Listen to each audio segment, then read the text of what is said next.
Hi guys! Welcome back to my channel, and kung hindi ka pa nakapag-subscribe ng channel ko, please click subscribe down below. So just click that one guys para ma-notify kayo sa lahat ng mga new videos ko sa mga susunod na araw. Okay? So gagawin natin for now is magtatrabaho na naman ako guys, but before that inutusan ako ng husband ko na pupunta sa kina Ate Ami. So that's one of our close friend, no? So it's 1 hour ang biyahe going to their house. Okay, so please abangan ang susunod na kabanata. So please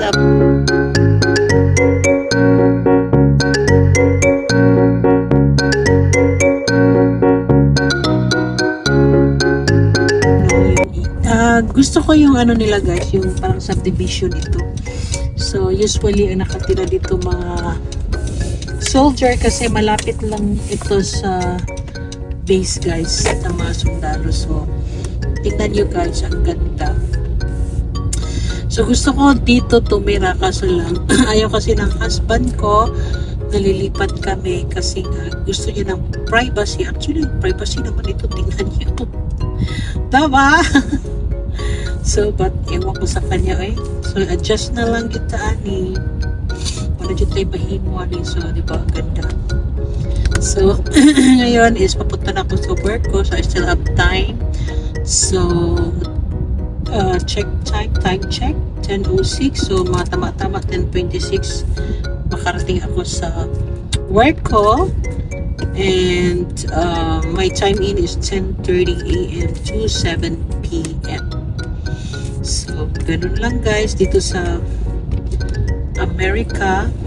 Kailangan mo talagang kumayod kung gusto mo may padala sa Pilipinas. At ganoon naman tayo mga Pilipino, hindi natin kayang kumain ng masasarap kung ang pamilya natin sa Pilipinas ay naghihikaos na. So ganyan ang nakagandahan sa atin guys, right? Grabe na cheers. So palabas na ako ng subdivision. So ang ganda, sobrang ganda dito talaga guys, promise. Ito talaga yung gusto ko na lipatan ng bahay, kaso lang iwan ko ba itong husband ko eh. Gusto niya talaga ng mga bundok.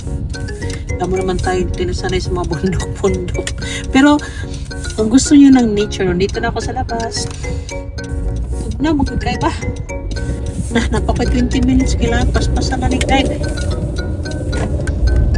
So dito na tayo sa main road. So sobrang ganda dito guys kasi nga na no pollution and very very refreshing sitawagan na guys kanang basta mo na guys, kalimot ako si tawagan pamatay kayo guys na nakatulag America or di makastorya Bisaya. My goodness. So please continue ba? Ketong na umtira nung kay saan man may mugunit sa kamera 1-on-1 idritanan, no? So sana na jud ka sana na ni ka isbugan at ako'y maka park na dito.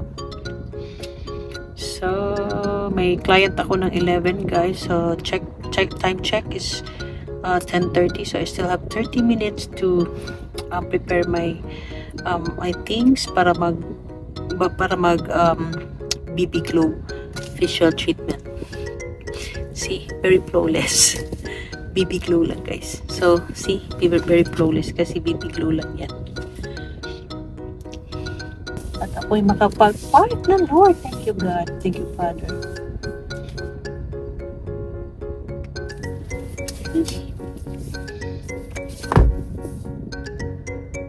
Oh.